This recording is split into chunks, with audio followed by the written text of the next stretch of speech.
ಇವತ್ತು ಒಂದು chicken gravy ಮಾಡೋದಕ್ಕೆ ಏನೇನು ಬೇಕು ಅನ್ನೋದನ್ನು ನೋಡ್ಕೊಬರೋಣ.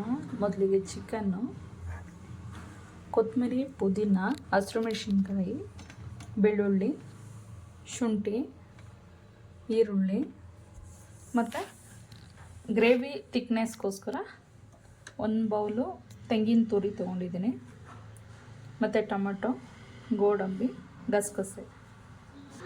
ಮೊದಲಿಗೆ ಈರುಳ್ಳಿ ಖಾರ ರೆಡಿ ಮಾಡ್ಕೊಳ್ಳೋಣ. ಜಾರ್ಗೆ ಈರುಳ್ಳಿ,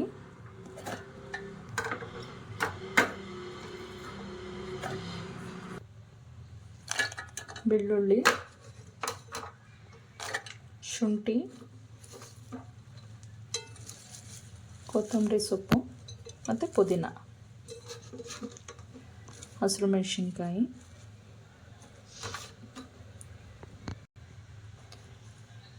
ಅರಿಶಿನ ಪುಡಿ, ಚಕ್ಕೆ ಪೌಡ್ರು ಒಂದು ಸ್ವಲ್ಪ ಲವಂಗ ಪೌಡ್ರು, ಒಂದು 1/4 ಸ್ಪೂನು ಕಾಳು ಮೆಣಸಿನ ಪುಡಿ. ಈಗ ಇದನ್ನೆಲ್ಲ ಗ್ರೈಂಡ್ ಮಾಡ್ಕೊಂಡು ಬರೋಣ. ಈಗ ರುಬ್ಬಿಟ್ಕೊಂಡಿದ್ದೀನಿ. ಈಗ ಒಂದು ಒಗ್ಗರಣೆ ಹಾಕೊಳ್ಳೋಣ. ನಾನು ಕೊಬ್ಬರಿ ಎಣ್ಣೆ ಯೂಸ್ ಮಾಡ್ತಿದ್ದೀನಿ. ನಮ್ಮ ಮನೇಲಿ ಮಕ್ಕಳಿಗೆ ಕೊಬ್ಬರಿ ಎಣ್ಣೆ ಅಂದರೆ ಆಗೋದಿಲ್ಲ, ಆದರೂ ಇರಲಿ ಅಂತ ಇವ್ರಿಗೆ ಒಳ್ಳೆಯದು ಅಂತ.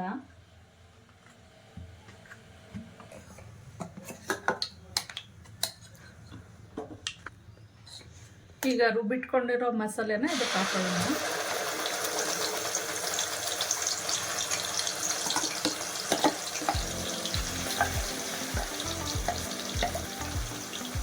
ಇದನ್ನು ಸ್ವಲ್ಪ ಎಣ್ಣೆಯಲ್ಲಿ ಫ್ರೈ ಮಾಡ್ಕೋಬೇಕು. ಅದಾದಮೇಲೆ ಚಿಕನ್ ಹಾಕೊಳ್ಳೋಣ.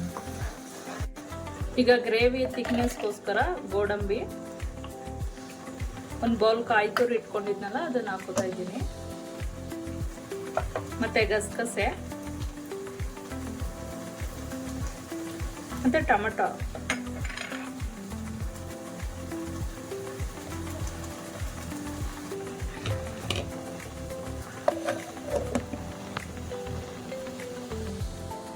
ಈಗ ಕಾಯಿ ಖಾರನ ರುಬ್ಕೊಂಡು ತೊಗೊಂಡಿದ್ದೀನಿ, ಅದನ್ನು ಸೈಡಿಗೆ ಇಟ್ಕೊಂಡು ಈಗ ನೋಡಿ ಇದು ಒಗ್ಗರಣೆ ಹಾಕೊಂಡಿದ್ವಲ್ಲ ಖಾರ, ಈಗ ಇದೆಲ್ಲ ಎಣ್ಣೆ ಬಿಟ್ಕೊಂಡಿದೆ. ಈಗ ಇದಕ್ಕೆ ಚಿಕನ್ ಹಾಕೊಳ್ಳೋಣ.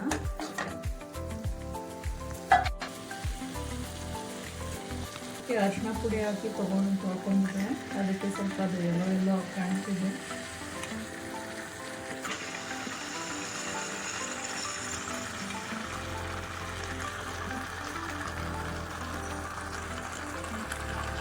ಆದಷ್ಟು ಫ್ರೆಶ್ ಆಗಿರೋ ಚಿಕನ್ನೇ ತೊಗೊಳ್ಳಿ, ರೆಡಿ ಚಿಕನ್ ಎಲ್ಲ ತರಕ್ಕೆ ಹೋಗ್ಬಿಡಿ. ಇದಕ್ಕೆ ಒಂದು ಸ್ಪೂನಷ್ಟು ಸಾಲ್ಟ್ ಹಾಕೋತಿದ್ದೀನಿ, ಬೇಕಿದ್ರೆ ಆಮೇಲೆ ಹಾಕೊಳ್ಳೋಣ. ನೀಟಾಗಿ ಮಿಕ್ಸ್ ಮಾಡಿ ಒಂದು ಸ್ವಲ್ಪ ಮುಚ್ಚಿಡೋಣ.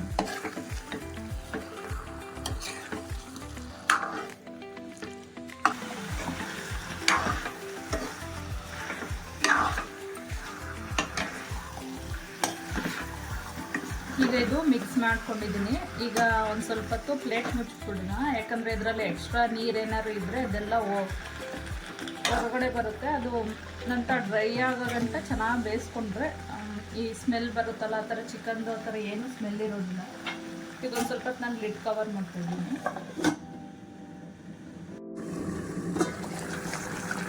ಈಗ ನೋಡಿ ಈ ರೀತಿ ಚೆನ್ನಾಗಿ ನೀರು ಬಿಟ್ಕೊಂಡಿದೆ. ಈ ನೀರು ಚೆನ್ನಾಗಿ ಸುಂಡೋವರೆಗೂ, ಡ್ರೈ ಆಗೋವರೆಗೂ ನೀರು ತಿರುಗಿಸ್ಕೊತಾ ಇರಬೇಕು ಮಧ್ಯ. ಇದು ವೆರಿ ಸಿಂಪಲ್ಲು ಮತ್ತು ತುಂಬ ಚೆನ್ನಾಗಿರುತ್ತೆ. ಅನ್ನಕ್ಕೆ, ಮುದ್ದೆಗೆ ಮತ್ತು ಚಪಾತಿ, ದೋಸೆ, ನೀವು ಯಾವುದ್ರ ಜೊತೆ ಬೇಕಾದ್ರೂ ತಿನ್ಬೋದು.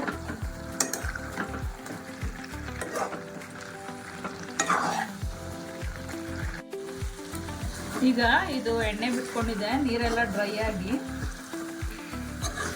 ಕಾಣಿಸ್ತಿದೆ ಅಲ್ವಾ, ಎಲ್ಲ ಎಣ್ಣೆ ಬಿಟ್ಕೊಂಡಿದೆ. ಈಗ ಇದಕ್ಕೆ ರುಬ್ಬಿಟ್ಕೊಂಡಿದ್ವಲ್ಲ ಮಸಾಲೆನ ಹಾಕೋಣ. ರುಬ್ಬಿಟ್ಕೊಂಡಿರೋ ಮಸಾಲೆನ ಈಗ ಸೇರಿಸ್ಕೊಂಡು ಸ್ವಲ್ಪ ಅದನ್ನು ಹಾಗೆ ಡ್ರೈ ಆಗಿ ಹುರ್ಕೊಂಡು ಅದಾದಮೇಲೆ ಸ್ವಲ್ಪ ನೀರು ಸೇರಿಸ್ಕೊಳ್ಳೋಣ, ಎಷ್ಟು ಬೇಕಷ್ಟು.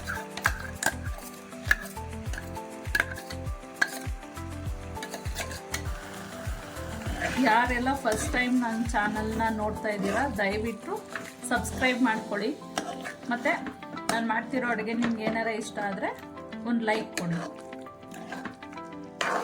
ನೀವು ಲೈಕ್ ಕೊಡೋದ್ರಿಂದ ನಮಗೆ ಇನ್ನೂ ಖುಷಿ ಆಗುತ್ತೆ, ಇನ್ನೂ ಒಳ್ಳೊಳ್ಳೆ ಅಡುಗೆ ಮಾಡೋದಕ್ಕೆ ನಮಗೂ ಒಂದು ಸ್ಫೂರ್ತಿ ಸಿಕ್ಕಾಗುತ್ತೆ.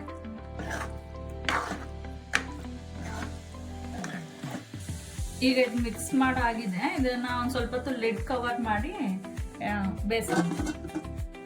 ಈಗ ಲಿಡ್ ಓಪನ್ ಮಾಡ್ತಾ ಇದ್ದೀನಿ. ಇದು ಇನ್ನೇನು ಎಣ್ಣೆ ಬಿಡೋಕ್ಕೆ ಸ್ಟಾರ್ಟ್ ಆಗ್ತಿದೆ. ಅದಾದಮೇಲೆ ಸ್ವಲ್ಪ ನೀರು ಸೇರಿಸ್ಕೊ, ಸ್ವಲ್ಪ ತಿರುಗಿಸ್ಕೊತಾ ಇರಬೇಕು. ಕಾಯಿ ಹಾಕಿರೋದ್ರಿಂದ ತಳ ಹಿಡಿಯುತ್ತೆ.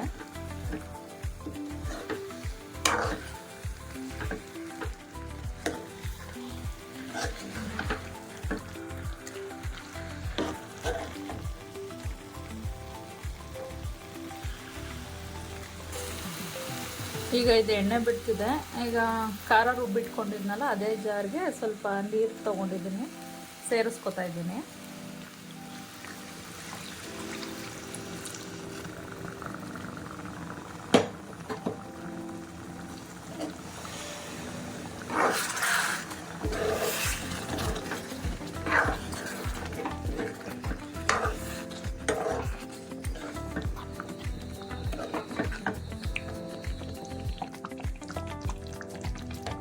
ಈಗ ಇದಕ್ಕೆ 1 ಸ್ಪೂನ್ ಧನಿಯಾ ಪೌಡರ್, ಒಂದು ಅರ್ಧ ಸ್ಪೂನು ಕಾಳು ಮೆಣಸಿನ ಪೌಡರ್ ಮೇಲೆ ಹಾಕೋಣ, ಟೇಸ್ಟ್ ಚೆನ್ನಾಗಿರುತ್ತೆ.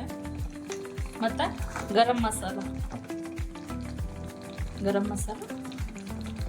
ಒಂದು ಅರ್ಧ ಸ್ಪೂನ್. ಇದಕ್ಕೀಗ ಸ್ವಲ್ಪ ಚಿಕನ್ ಮಸಾಲ ಪೌಡರ್ ಸೇರಿಸ್ತಾ ಇದ್ದೀನಿ. ಚಿಕನ್ ಬೇಯುವಾಗ ಸ್ವಲ್ಪ ಸಾಲ್ಟ್ ಹಾಕೊಂಡಿದ್ದು. ಈಗ ಇದಕ್ಕೆ ಇನ್ನೊಂದು ಅರ್ಧ ಸ್ಪೂನ್ ಅಷ್ಟು ಸಾಲ್ಟ್ ಸೇರಿಸ್ತಾ ಇದ್ದೀನಿ. ಈಗ ಇದನ್ನೆಲ್ಲ ಚೆನ್ನಾಗಿ ಮಿಕ್ಸ್ ಮಾಡ್ಕೊಳ್ಳೋಣ. ಮಿಕ್ಸ್ ಮಾಡಿ ಒಂದು 5 ನಿಮಿಷ ಲಿಡ್ ಕ್ಲೋಸ್ ಮಾಡಿ ಬೇಯಿಸಿದ್ರೆ ಚಿಕನ್ ಗೊಜ್ಜು ರೆಡಿ ಆಗುತ್ತೆ.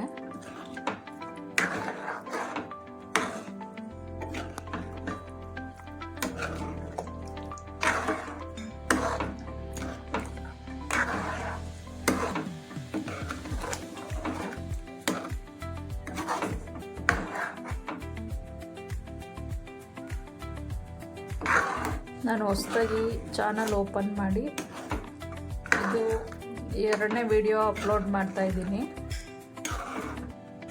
ಪ್ಲೀಸ್ ಸಪೋರ್ಟ್ ಮಾಡಿ, ನನ್ನ ಚಾನಲ್ನ ಸಬ್ಸ್ಕ್ರೈಬ್ ಮಾಡ್ಕೊಳ್ಳಿ. ಓಕೆ, ಈಗ ಒಂದು ಸ್ವಲ್ಪ ದಿನ ಲಿಡ್ ಕ್ಲೋಸ್ ಮಾಡ್ತೀನಿ.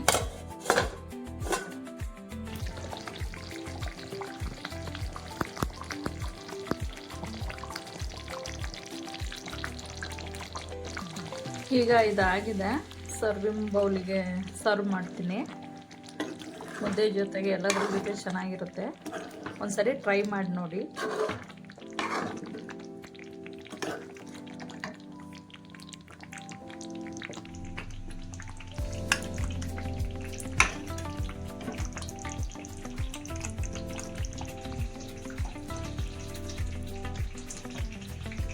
ಇದು ರೆಡಿಯಾಗಿದೆ. ಎಲ್ಲರೂ ಒಂದ್ಸರಿ ಮಾಡಿ ಟೇಸ್ಟ್ ಮಾಡಿ ನೋಡಿ. ಓಕೆನಾ? ಬಾಯ್.